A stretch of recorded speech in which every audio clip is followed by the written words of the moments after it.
성경에 나오는 시편 78편은요, 읽다 보면 참 이상하다는 생각이 듭니다.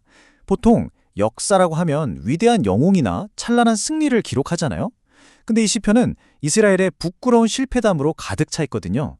아니, 도대체 왜 이런 이야기를 굳이 성스러운 기록으로 남겼을까요? 오늘 그 이유를 한번 제대로 파헤쳐 보겠습니다. 그니까요. 생각하면 할수록 이상하죠. 한 나라의 역사라는 게 보통은 우리 이렇게 대단했다 하고 자랑하기 마련인데 말이에요. 근데 왜 굳이 자신들의 실수를 이렇게까지 자세하게 기록으로 남겼을까요? 바로 이 질문 안에 시편 78편이 진짜 하고 싶어 하는 이야기가 숨어 있습니다. 자, 여기서 이 시편의 저자가 아주 놀라운 관점을 보여주는데요. 이게 그냥 옛날에 이런 일이 있었대 하고 끝나는 이야기가 아니라는 거예요. 오히려 이 과거의 사건 속으로 지금의 우리를 끌어들여서 뭐랄까, 그 역사의 참여자로 만들려는 아주 특별한 목적이 있다는 거죠. 역사를 초대장으로 쓴다라? 이게 대체 무슨 뜻일까요? 자, 이 기록의 진짜 목적부터 한번 짚어보겠습니다. 학자들이 보통 시편 78편 같은 걸 역사 시편이라고 부르거든요. 근데 이게 우리가 생각하는 그런 역사책, 연구하고 분석하는 책이 전혀 아니에요. 목적은 오히려 정반대라고 할 수 있죠. 뭐냐 하면 지금 이 시편을 읽고 듣는 바로 우리가 마치 타임머신을 탄 것처럼 그 사건 현장으로 쑥 들어가서 하나님의 그 놀라운 역사를 직접 체험하게 만드는 데 있다는 겁니다. 바로 이 구절을 보면 그 의도가 정말 명확하게 드러납니다. 이게 그냥 이런 일이 있었단다 하고 알려주는 수준을 넘어서는 거예요. 미래 세대한테 너희들 이 위대한 이야기 절대 잊으면 안 돼. 너희도 이 이야기의 일부가 되어야 해. 이렇게 외치는 아주 강력한 선언이자 초대장인 셈이죠. 그러니까 정리를 해보면 우리는 이 이야기를 저 멀리서 팔짱 끼고 분석하는 학생이 아니라 그 이야기 속으로 직접 뛰어드는 참여자로 초대받은 거라는 얘기입니다. 와, 목표 자체가 완전히 다르죠? 자, 그런데 문제가 있습니다. 우리가 참여하라고 초대받은 그 역사의 내용이 영광스러운 성공 스토리가 아니라는 거죠. 시편 78편은요, 정말 끝도 없이 반복되는 망각의 순환, 그리고 실패에 대한 이야기거든요. 이 길고 긴 실패의 역사를 딱 두 가지로 요약할 수 있어요. 첫째, 기적이 눈앞에서 펼쳐지는 광야에서는 하나님의 능력을 계속해서 시험했다는 것. 그리고 둘째, 마침내 그 약속의 땅에 들어가서는 다른 신들을 섬기는 배신을 저질렀다는 겁니다. 근데 진짜 답답한 게 뭔지 아세요? 이 실패가 끔찍한 패턴을 그리면서 계속 반복된다는 거예요. 하나님이 놀라운 능력으로 구원해 주시죠? 그럼 백성들은 그 은혜를 또 금방 잊어버려요. 그리고 또 의심하고 반역하고 이 굴레에서 도무지 빠져나오지를 못하는 겁니다.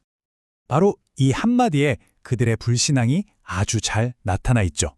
아니, 홍해가 갈라지는 기적을 눈으로 보고 하늘에서 만나와 메추라기가 내리는 걸 먹으면서도 마음 깊은 곳에서는 에이, 설마 하나님이 진짜 우리를 끝까지 책임져 주시겠어? 하는 그 의심을 떨쳐내지 못했던 거예요. 이야기를 듣다 보면 좀 지치지 않으세요? 정말이지 이렇게 지긋지긋하고 답답한 실패의 역사를 대체 왜 이렇게까지 길게 늘어놓은 걸까요? 자, 바로 여기서 이 이야기의 진짜 주인공, 그리고 놀라운 반전이 등장합니다. 사실 말이죠, 이 모든 실패의 기록은 진짜 주인공을 빛나게 하기 위한 하나의 배경장치 같은 거였어요. 인간은 계속해서 변화하고 실패하고 넘어졌지만 그 모든 상황 속에서도 절대로 변하지 않았던 단 한 가지가 있었거든요.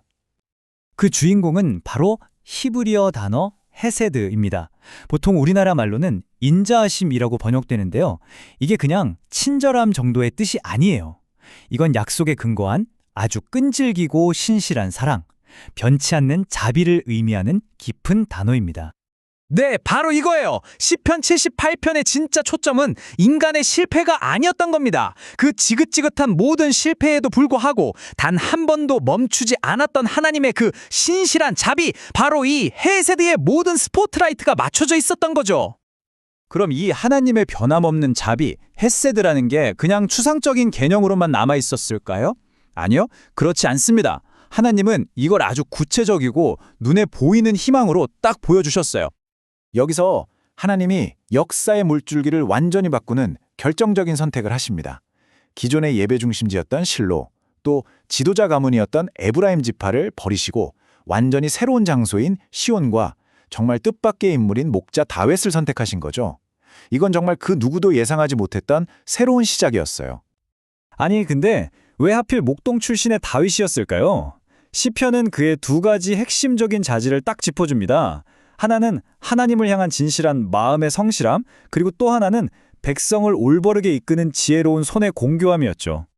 그러니까 시온과 다윗은 이스라엘이 그 지긋지긋한 망각의 순환을 끊어낼 수 있도록 하나님이 주신 새로운 나침판 같은 거였어요. 시온에서 예배하면서 하나님의 은혜를 다시 기억하고 다윗이라는 신실한 목자를 따르면서 순종하는 법을 배우게 하신 거죠. 하지만요, 시온과 다윗이라는 이 새로운 희망조차도 완전한 해답은 아니었습니다. 사실 이 모든 이야기는요, 훨씬 더 먼 미래를 가리키고 있었거든요. 맞습니다. 이스라엘의 그 이후 역사를 보면 명확하죠. 결국 예루살렘 성전은 무너졌고 다윗 왕조도 실패로 끝났으니까요. 이것들이 최종 해결책은 아니었던 거예요. 신학자들은 보통 이런 걸 모형 혹은 그림자라는 개념으로 설명해요. 이게 무슨 말이냐면 우리 아파트 모델하우스 생각하면 쉬워요. 모델하우스가 진짜 집은 아니지만 앞으로 지어질 진짜 집이 어떤 모습일지 보여주잖아요. 딱 그런 겁니다. 시온과 다윗 왕국은 그 자체가 끝이 아니라 앞으로 올 훨씬 더 위대한 무언가를 미리 보여주는 일종의 예고편이었다는 거죠. 결국 시편 78편이 그토록 길고 긴 실패의 역사를 지나서 도달하는 최종 목적지가 바로 여기입니다. 인간의 그 모든 실패를 다 덮고도 남을 만큼 큰 하나님의 완전한 자비, 바로 그 헷세드를 완벽하게 이 땅에 보여줄 미래의 메시아, 그분에 대한 희망인 것이죠. 어쩌면 이게 시편 78편이 오늘을 사는 우리에게 던지는 가장 중요한 질문이 아닐까 싶습니다. 나의 과거, 나의 실패마저도 더 큰 은혜를 드러내는 배경이 될 수 있다면 우리는 과연 우리의 과거와 미래를 어떻게 바라봐야 할까요?